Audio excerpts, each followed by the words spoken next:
This is a video at the Robert Preston residence. This is the furnace front. It's a red, and there's the name tag. I can get that focused in for you.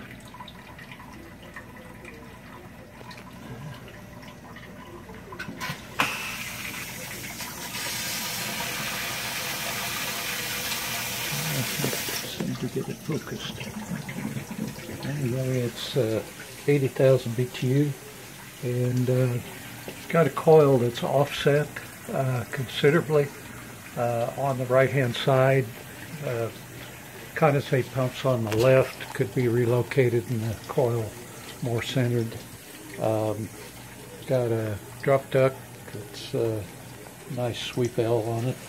Side filter rack here, 16 by 25 filter, and the refrigerant lines are 3/8, 3/4, and the condensate goes into that condensate pump. The line set goes right out to the side through the sill and board to the side where the condensing unit is. Supply air is expanded out to accommodate the ductwork.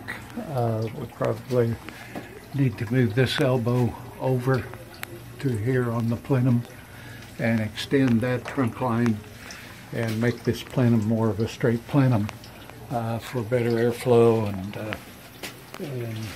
the coil accommodation. There is a duct on the back side that might need to be relocated also. So we've got some ductwork involved. And it's 1/2-inch gas line. It has a valve shut-off, so that needs to be a side handle shut-off. 3/4 inch at that point, and then reduces inside to 1/2-inch. There's a reducing coupling there, 3/4 to 1/2 inch to the gas valve.